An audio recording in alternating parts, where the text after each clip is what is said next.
bize gösteriyor. İşte Kobani'nin bir önceki kuşatılması buna verebileceğimiz en önemli örneklerden biri. Ya bu güç karşısında kimse duramaz. Yani yeter ki, değil mi? İnsanlar örgütlü olsun. Ya, kesinlikle öyle. Bir yanı odur. Bir yanı da aslında bir referandum gibi de düşünebiliriz. Kesinlikle evet, yani doğru. Kürtlerin kendi geleceğine, kendi yaşamına dair sözünü söylediği yer alanlar oluyor, eylem yerleri oluyor. Bir yandan bir yanı bu, bir yanı da tabii ki devletler politikalar yapabilirler. Devletler halkların, kadınların, ezilenlerin haklarını gözetmeyebilirler. Ama bunun karşısında gösterilecek tepki onların da politikalarını etkiliyor. Biz bunu pek çok kez de gördük ki mücadele de biraz budur. Yani var olan, hani derler ya, dediğim gibi çarşıdaki hesap her zaman evdeki hesap çarşıya uymayabiliyor. Uymamasının nedeni yaşam realitesi farklıdır. Yani o yaşam realitesi dediğimiz şey aslında bu politikaların halklar üzerinde uygulanırken halkın buna karşı gösterdiği reaksiyondur. Bu politikalara karşı reaksiyon göstermemiş olsa belki de işte şu an Basra Körfezi'ne ABD gemisi gitti. İşte bir yandan hazırlıklar var. Muhtemeldir ki aslında o çok rahat yaptıkları planı kısa sürede yaşama geçirecekler. Kürt halkının, özellikle Kürt halkının ya da işte şu an Kürdistan'da yaşayan halkların, çünkü sadece Kürt halkını da dememek lazım.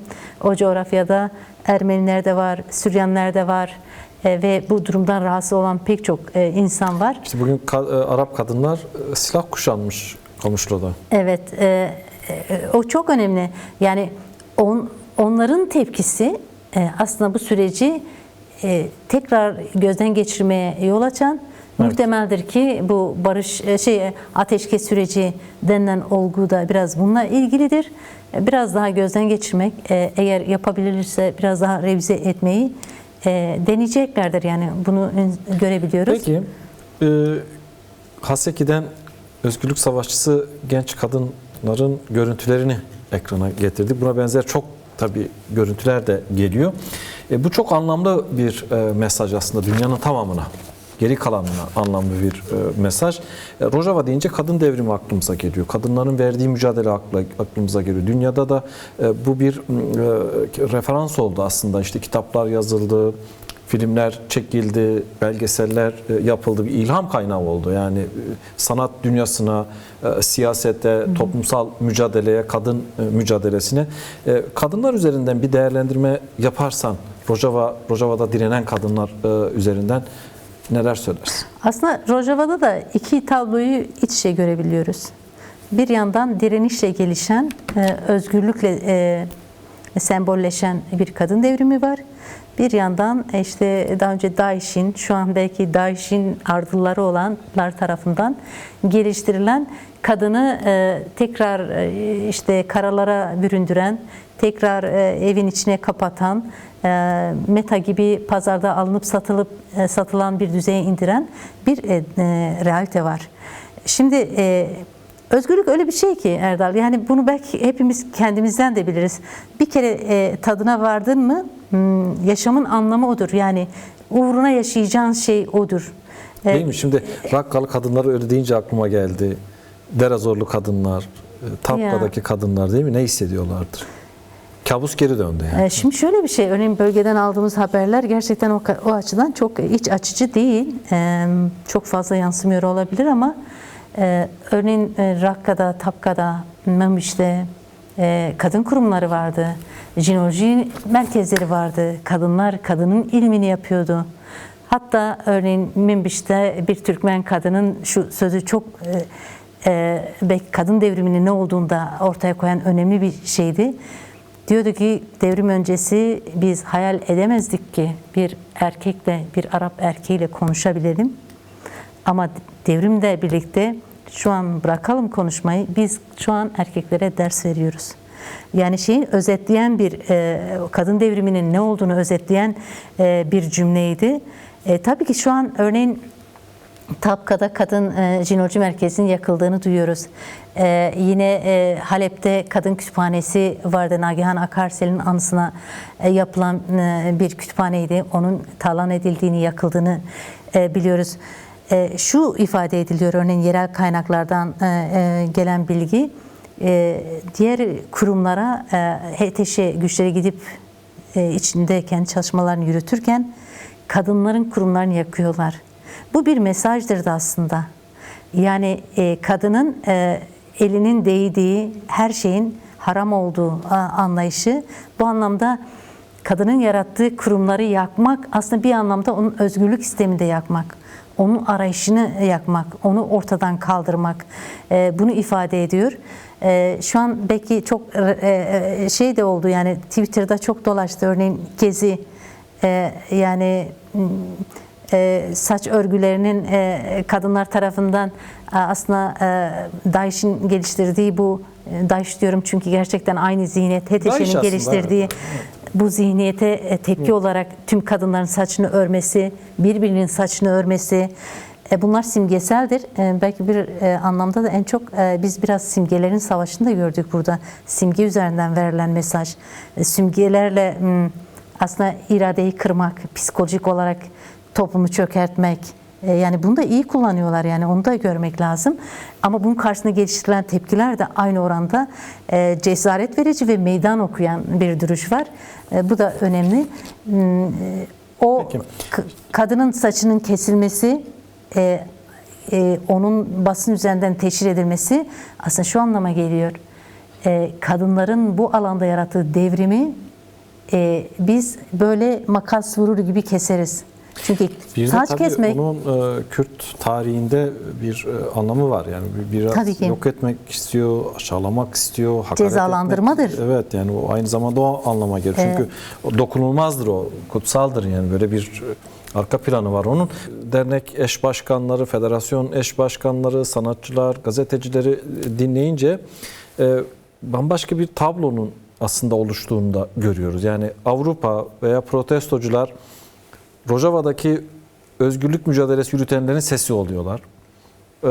İşte Rojava'da cephede direnen özgürlük savaşçıları, genç kadınlar, genç erkekler, yaşlılar da aslında sadece burayı motive etmiyorlar, aynı zamanda dünyanın vicdanını temsil ediyorlar. Yani böyle de bir başka hikaye ortaya çıkıyor veya yazılıyor.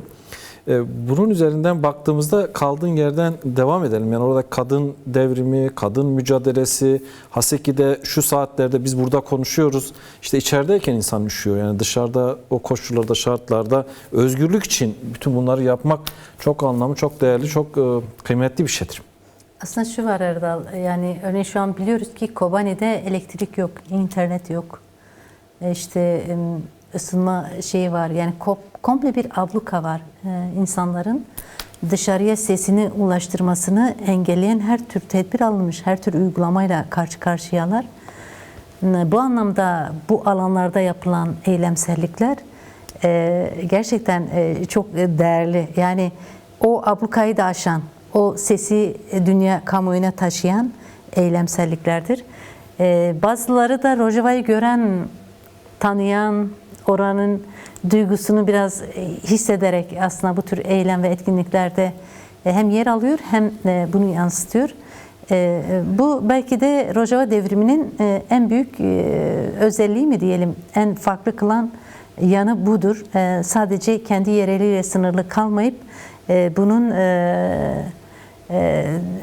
devrim isteyen, özgürlük isteyen, demokratik bir toplum isteyen insanlarla gönül bağını kurması, aynı dili konuşabiliyor olması bu açıdan önemli. Şimdi Rojava açısından gerçekten dediğim gibi bir yanı aslında özgürlük, bir yanı da kadınları yine geçmiş yaşam, yani geçmiş mahkumiyete yol açan politikalar var. Yani tekrar mahkum eden politikalar var. Örneğin gelen bilgilerden biri, Haseki'ye geleceğim. Önce onu söyleyeyim, bu da önemli. Gelen bilgilerden biri, örneğin Rakka'da bu HTŞ'nin ele geçirdiği alanlarda tek tek evlerini dolaşıp Bundan sonra kadınların çarşaf giymesi gerektiği, kara çarşaf giymesi gerektiği, işte eşleri olmadan dışarıya çıkmamaları gerektiği vesaire ifade ediliyor. Daha önce bildiğimiz uygulamalar aslında şer'i uygulamalar bunlar, şeriatın gerekleri. Şimdi örneğin burada eş başkanlık yapan kadınlar var. Burada kendi meclisini kuran kadınlar var. Zenobia Kadın Meclisi var. Rakka, Zenobia Arap kadınlarından oluşan özgün örgütlemenin ismi Zenobia. Zenobia'nın merkezi. Şimdi bu kadınları biraz empati kurmaya çalışıyoruz. Bunları bekleyen ne? Yani gerçekten böyle bir cennet cehennem ikliminin yaşandığı bir şey gibi. Bu yüzden Haseki'den, sadece Haseki değil, örneğin günlerdir Kobani'den de Kamışlı'dan da biz benzer görüntüleri, benzer açıklamaları gördük. Kadınların bu ısrarlı duruşu aslında bu onurlu yaşamı korumaya dönüktür. Peki. Bir virgül. Yaşayınca fark bu oluyor. Gerçekle yüzleşince fark bu oluyor. Gerçekten de böyle. Yani öyle hiç yumuşatmaya gerek yok. Gerçek tehlike bu. Birkaç cümleni alıp böyle veda edelim. Berfin'in ağzına sağlık, yüreğine sağlık. Belki de aslında şu an tüm Kürtlerin yüreğinde geçeni Berfin dillendirdi. Başka seçenek yok. Yani bu kadar kapsamlı bir komplo karşısında direnmekten başka bir seçenek yok. Direniş sonuç değiştirir. Yani bunu Kürtler kendi deneyiminden biliyor, kendi tarihinden biliyor. Bu nedenle de gerçekten gün, hani ben ya roja gün Birlik ve direnme günüdür yani. Başka yolu yok. Gün direnme günüdür. Gün bu zulme karşı Gerçekten bir olma, birlik olma günüdür. Berfin'in dediği gibi